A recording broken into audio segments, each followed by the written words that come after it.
Salam, shalom, salut tout le monde, on est là pour une nouvelle vidéo P5. Aujourd'hui on va pas faire un personnage historique, hein. On va parler d'un truc un peu plus scientifique. C'est des travaux moi en fait que j'ai vus il y a quelques années. Et je voulais profiter de cette chaîne du coup pour partager cette chose là. Je sais qu'il y en a qui ont déjà vu ou entendu parler, mais ceux qui connaissent pas ça peut peut-être les intéresser. Et ils se coucheront moins bêtes aussi. Donc on va parler de la mémoire de l'eau. La mémoire de l'eau c'est un concept assez flou. C'est la capacité de l'eau à enregistrer une information. Les travaux en fait c'est monsieur Masaru Emoto qui les a mis au jour, qui a travaillé là-dessus. Il les a pas découverts en fait, hein. Il a juste confirmé les hypothèses que d'autres scientifiques avaient avancées. Donc ce Masaru Emoto, il est né en 1943 à Yokohama, au Japon.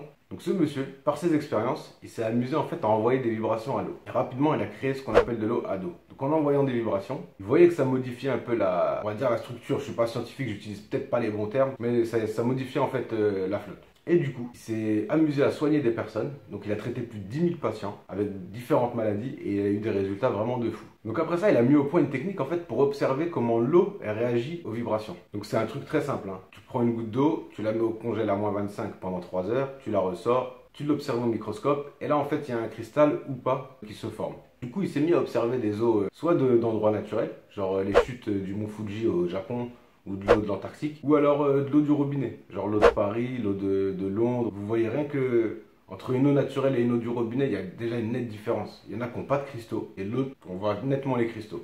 Donc après ça, ce monsieur-là, il s'est amusé en fait à dire des mots à l'eau pour voir comment elle réagissait. Genre mots positifs, mots négatifs, ou même à envoyer de la musique. Et après ça, il observe la flotte. Je vous mets les images, c'est des images qui sont tirées de son livre, Les miracles de l'eau. C'est vraiment un truc de fou.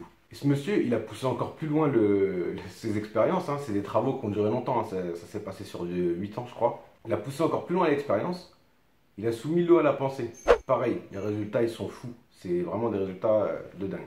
Et en tant que musulman, il y a une petite anecdote aussi que je vais raconter, cette vidéo elle est disponible sur YouTube, il y a un monsieur qui la raconte beaucoup mieux que moi, je vais vous la raconter très rapidement. C'est qu'un jour, il y a un musulman, un professeur en physique musulman, qui s'est retrouvé à un colloque sur l'eau au Canada. Et il parlait justement de la capacité de l'eau à enregistrer des infos. Et à la pause, ils leur ont donné un verre à chacun, et ils leur ont dit, dites un mot au verre d'eau, et on va observer ce qui se passe. Ce mec-là, le musulman, là, le professeur de physique, il s'est mis à réciter une sourate. Donc pour les non-musulmans, une sourate, c'est l'équivalent d'un psaume. Donc il a récité sa sourate. Quand ils ont observé, ils se sont rendus compte que c'était le cristal le plus magnifique. Mais vraiment le plus beau. Ils ont été le voir, ils lui ont dit qu'est-ce que tu as dit à l'eau. Il leur a dit j'ai récité une sourate. Ils lui ont dit recommence, on veut revérifier quoi. Il a pris ça comme un défi. Il a récité une nouvelle sourate et ça a donné vraiment un truc de fou, ça a étonné tout le monde. C'est pas pour vous parler de l'islam ou je ne sais quoi, hein. C'est vraiment, je donne l'info comme ça, quoi. Après vous avoir parlé de ça, moi, là où je veux en venir, il n'y a pas tellement de conclusions. Ceux qui veulent rechercher un peu plus, je vais vous mettre des liens dans la description de la vidéo. Il y a des vidéos YouTube, il y a des infos sur internet, il y a le livre de Masaru Emoto, Les miracles de l'eau aussi, qui est très intéressant à lire. Et à voir aussi, parce qu'il est très visuel le livre, avec beaucoup de photos sur ses travaux et ses recherches. Et là vraiment où je veux conclure le truc, c'est que nous en tant qu'humains, on est composé à 70% d'eau, à l'âge adulte. Les enfants, c'est beaucoup plus. Ça veut dire que même les mots sur l'humain, on sait que les mots, ils ont une influence sur l'humain. Mais encore plus quand on met en lumière ses travaux. C'est encore vraiment, c'est un truc de fou. Et je rajoute même une anecdote, c'est que le corps humain, il est composé à 70% d'eau. Et si vous allez sur le site de la NASA, c'est les galériens comme moi qui font ça.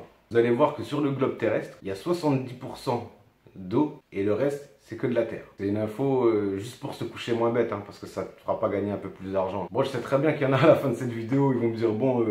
il est bien gentil Adnan, mais l'eau, ça sert à diluer le pastis. On s'arrête là. Enfin voilà, j'espère que cette vidéo elle vous a plu. Et je vous dis à la prochaine, Inch'Allah. Allez, passez une bonne journée.